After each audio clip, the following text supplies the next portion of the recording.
वडोदरा के कारेलीबाग इलाके से ये खबर सामने आई है, जहां पर चोरों की ओर से चोरी का एक निष्फल प्रयास किया गया है, लेकिन इस घटना ने वहां के लोगों को डराकर रख दिया है। कारेलीबाग इलाके में आम्रपाली सोसाइटी मौजूद है, जहां के एक मकान में घुसकर चोरों की ओर से चोरी की वारदात को अंजाम देने की कोशिश की गई। मकान में रहने वाले दादी और दोनों पोतों पोतियों को घेनयुक्त पदार्थ देकर बेहोश करते हुए चोरों की ओर से चोरी की इस वारदात को अंजाम देने की कोशिश की गई, लेकिन इस दौरान घर का नौकर वहां पर आ गया।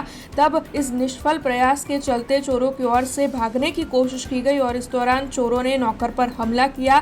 तब आपको बता दें कि नौकर गंभीर तौर पर घायल हुआ, जिसे इलाज के लिए अस्पताल पहुंचाया गया है। तब इस वारदात के चलते वहां पर हंगामा मच गया, आसपास के लोग इकट्ठा हो गए। हालांकि चोर फरार हो गए हैं। तब आपको बता दें कि इस मामले के मद्देनजर कारेलीबाग पुलिस की ओर से शिकायत दर्ज कर आगे कार्रवाई शुरू की गई है, लेकिन इस तरीके से ऐसी घटना के सामने आने के बाद अब वहां के लोगों में डर का माहौल फैल गया है। आम्रपाली सोसायटी में रहूँ छूँ। मारा 2 नंबर आम्रपाली में मकान है। मारा ब्रदर ने घरे शांतिभाई घरे 27 नंबर में आज बपोरे लगभग 3 वागे लूटनो बनाव बन्यो है। 3 अजाण्या माणसों घर में घुसी ने मारा भाभी ने मोढ़ा दबाई ने एना पर बेभान करीने ने एक मारी नानी भतीजानी छोकरी हती एनो पण बेभान करी ने लूंटवानो प्रयास कर्यो हतो। पण मीनवाल आज पीरियड में आज टाइम 5 मिनिट पछी अमारे घरे माणस राखेलो 22 वर्षथी जे माणस राखेलो छे विमलभाई भट्ट।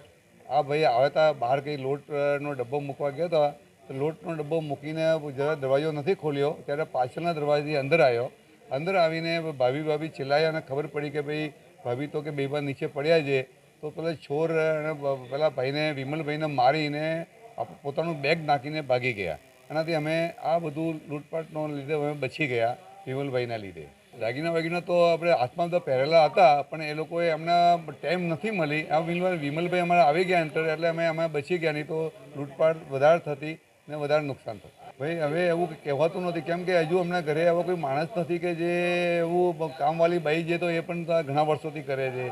आ विमलभाई 22 वर्षथी नौकरी करे छे। એટલે હવે અમે પણ કોઈ એવો ડાઉટ તો નથી આવતો, પણ હવે તો સીસીટીવી ફૂટેજ કોઈ મળે સોસાયટીમાંથી આજુબાજુ પડોશમાંથી તો થોડો ખ્યાલ આવે, નહીં તો કોઈ ખ્યાલ ના આવે। હા, એ આયા ને એક ભાઈ પાછળથી ભાગી ગયો, એક આગળથી ભાગી ગયો ને આપણું પોતાનું બેગ જે તે નાખીને ભાગી ગયા। પાછળના ગલામાં બેગ હતું તે મૂકીને જતા રહ્યા। અમે 27 આમ્રપાલી કારેલીબાગ સોસાયટીમાં રહીએ છીએ। હવે ઘરે ચોરી થઈ હતી, ખબર કશું પડી નહીં। એકદમથી આવ્યો, પાછળથી મૂળું દબાયું, સૂંઘાડ્યું કશી। મારો ભાઈ મારી દાદી ઘરે હતા, ત્રણેને સૂંઘાયો, બધા બેહોશ થઈ ગયા હતા ને ચોરી કરતો હતો। અમને તો ખબર નથી। પછી એકદમથી આંખ ખુલી, દાદીએ બૂમ પાડી કે નીચે પડેલા હતા। ઘરનો એક માણસ હતો તે પહેલાં કામ કરતો, એ કંઈ કામથી આવ્યો હતો, એને જોયું, એને ચોરને પકડ્યો કે થોડો બચાવ કર્યો, એ તો ભાગી ગયા બધા ને પછી આવ્યા અને બધાને ઉઠાડ્યા ને પછી બધા હોશમાં આવ્યા ત્યારે બધા આવ્યા ને બોલાવ્યા, બચી ગયા છે। હા, એ જ છે। આ બાજુ થોડું વાગ્યું છે દબાવના કારણે, થોડું આ બાજુ ફૂલેલું છે, જોયા જ નથી, બેહોશ જ થઈ ગઈ હતી। हमसे जुड़े रहने के लिए हमारे YouTube चैनल को सब्सक्राइब करें और नई वीडियो की नोटिफिकेशन के लिए बेल आइकॉन को दबाएं।